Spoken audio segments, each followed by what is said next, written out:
Henry Cavill has to be cursed. I don't know what he did in previous lives, but this guy, man, like, he cannot catch a break. It's absolutely insane, especially with the news that he ended up injuring himself during training for the upcoming Highlander movie over at Amazon, which is assembling quite a remarkable cast. Okay, you got Russell Crowe, you've also got Dave Bautista, but it's interesting, right? Because talked about this before, but with all of the remakes, reboots, and all that crap that is just all over Hollywood, this is one of those that I kind of understand, because for as much beloved and revered as Highlander was, if you really take the rose-tinted glasses off, it's kind of a cornball cheese fest, okay? But if it's done right, and obviously you take a look at the cast that's right here, okay? Like, it's a tremendous premise, and when it's put into the hands of competent people, this could be like a really good movie, okay? And so this is one of those remakes, reboots that I could actually get behind. And as such, getting excited for a movie leads to perpetual disappointment because, yeah, it's injured during training for Highlander.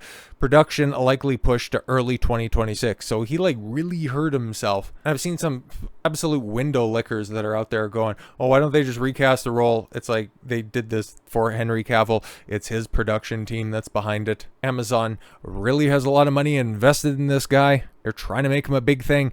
I really want this to be the springboard so that he ends up being the next James Bond, for Christ's sakes, because if there's anybody on planet Earth who deserves it more than him, I have yet to see it, but let's get into some of this. Okay, so we hear that Henry Cavill was injured during pre-production while training for Amazon MGM Studios' United Artists Highlander set.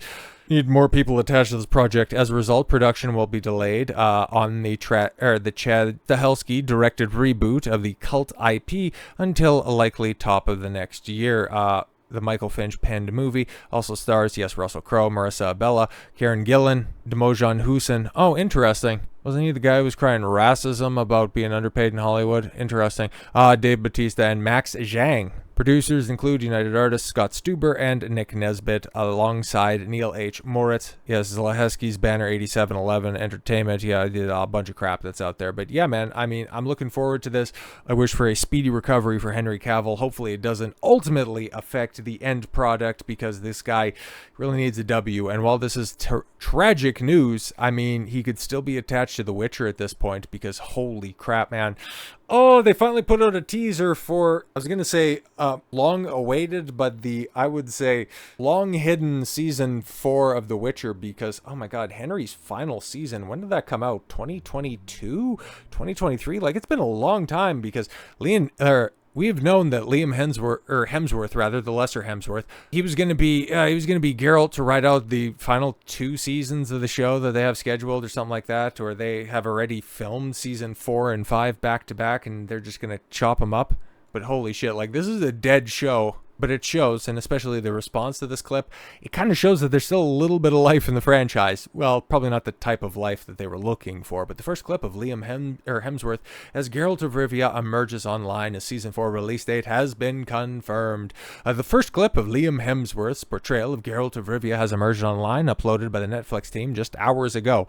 Well, the time that it was uploaded, but you get my point. This clip was accompanied by a release date for the long-awaited 4th season of the show, coming on October 30th, exclusively on Netflix. It has been more than 2 years since the 3rd season. Yes, okay, which of course starred Henry Cavill as the iconic main character.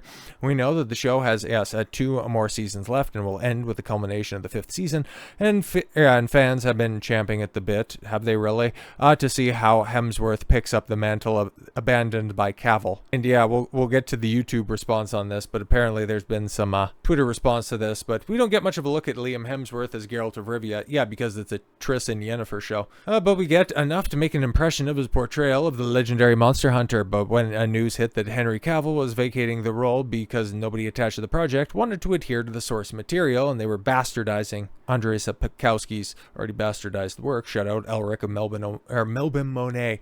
Always mispronounce that because it's French. After all. Anyways, yes, fans worldwide despaired, mourned the arrival of Hemsworth, the brother of, yes, Chris Hemsworth of Marvel fame. He's not quite as gruff as Cavill, nor as broad, but he makes a fine Witcher. I'd say it's very reminiscent of Michael Zabrowski, the Polish actor who played Geralt of Rivia in The Hexer in 2002. Great. But over here on the YouTube side of life, I mean, it's a little bit more scathing, because here you have the Witcher Season 4 official teaser trailer. There you have Liam looking not too dissimilar from his brother, Chris, if he were to put on a white wig as well, but really does, he's going to have to do an awful lot to escape those great value Henry Cavill accusations. And oof, boy, it doesn't really look like it's, fooling too many people, because you take a look at that ratio that's right there of the 1.3 million people who have watched it over the previous 2 days.